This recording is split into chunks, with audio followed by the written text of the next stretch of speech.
Zonja dhe zotri, mirë se vinin Klubin Sportiv. Unë jam Drilon Gjepollari dhe në një vazhdim do të jemi së bashku për të folur për ekipet shqiptare në Europë, cilat do të luajnë ndeshje të rëndësishme. Sonte në mbrëmje, duke nisur nga ora 21:00 në Arena Egnatia. Kampionët e Shqipërisë do të sfidojnë kampionët e Slovenisë Celje në një ndeshje ku do të luhet për të marrë një bilet për turin tjetër të Champions League. Sigurisht do të zhvillohet pas një jave edhe ndeshja e kthimit. Ndërkohë të njëjtën, Dinamo do të luajë një tjetër ndeshje të rëndësishme në Europë për llogarit të turit të dytë të Conference League përballë ekipit të sloven të Aluminit. Për diskutuar për këtë sfida do të flasim me trajnerin e futbollit Gentian Mezani. Gentian, përshëndetje.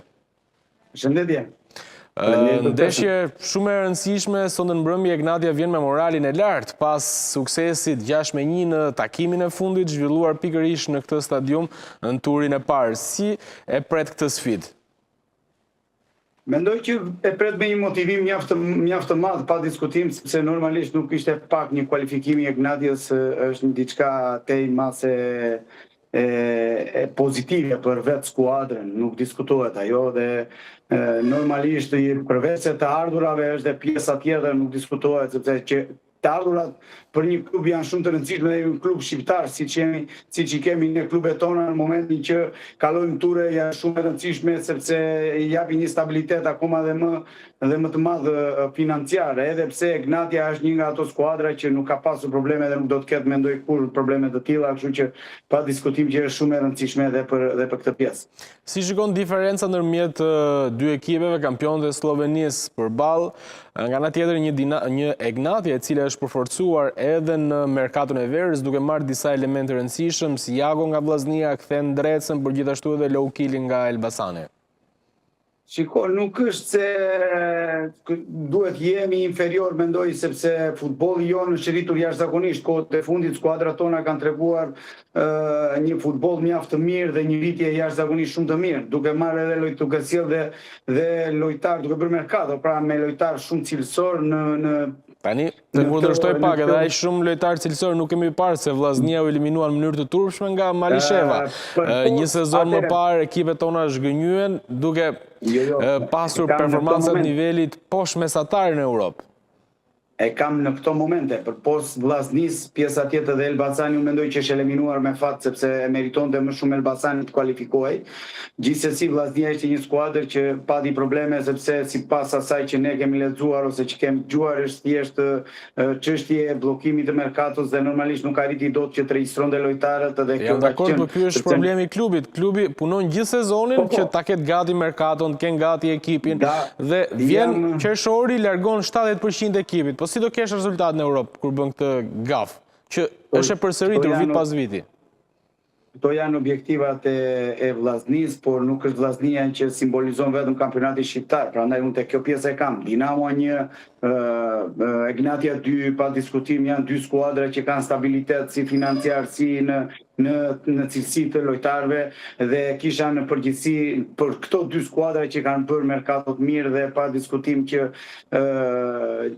unë shpresoj edhe uroj që të kenë sukses në Europë në fillim për vetë tyre, pa diskutim sepse unë e theksova pak më parë të ardhurat janë ato që janë më shumë interes për klubet tona shqiptare, por edhe për atë not pozitive që marrin në Europë dhe japim një shtyp shumë të mirë kampionatit shqiptar.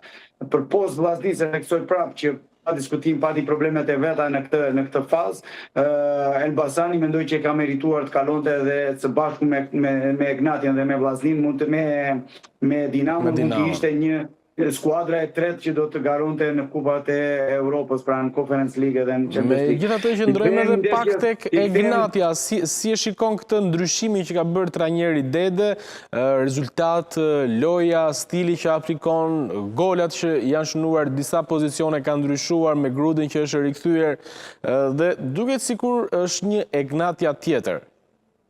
Shiko, Lon, ajo që unë mund të theksoj pa diskutim që duket si një, sepse normalisht ka ndryshuar trajneri, ka ndryshuar mënyrën e të luajturit, por Egnatia tashmë ka një boshtë mjaft të mirë lojtarësh që kanë krijuar një farë eksperiencë dhe janë profesionistë dhe ta jep mundësinë dhe ky është fat për trajnerin Dede, mendoj dhe trajneri vetë e di shumë mirë, më mirë se ne sepse i ka edhe i prek me dorë ata lojtarë. Në momentin që arrin të shprehë idetë e veta dhe lojtarët i thithin sa më shpejt, do të thotë që kanë brendësi të vet kjo skuadër ka element mjaft të mirë, mjaft cilësor, mjaft profesionista që i jep mundësinë trajnerit të ndryshojë ose të fusi mënyrën e vetë të luajturit dhe të ketë rezultat. Egnatia vinte nga një kampionat mjaft i mirë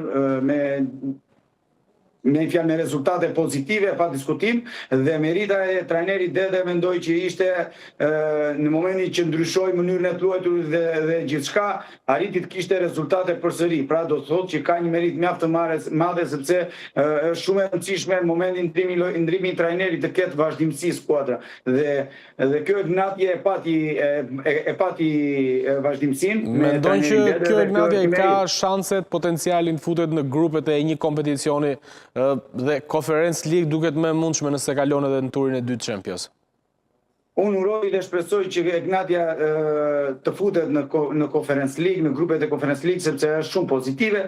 Uroj dhe të ndeshje që ka të marrë rezultat pozitiv dhe pse jo ta kaloj, sepse do të ishte diçka shumë e mirë. Gjitha mundësit i ka, është futboll. Kemi përballë, nuk është se ka një skuadër pa diskutim kampion e Slovenisë, por po t'i marrim aty kampionatet në përgjithësi jemi aty, nuk është se jemi shumë larg Slovenisë ne si kampionat shqiptar, dhe të gjitha mundësit janë që mund ta kaloj këtë ndeshje duke marrë parasysh e theksoj lojtarët që ka dhe ata që edhe merkaton që ka bërë. Pastaj është fusha ajo që do t'rregoj gjithçka. Kështu që mendoj që potencialin e ka për të bërë mirë dhe për të arritur atë që Egnatia dëshiron.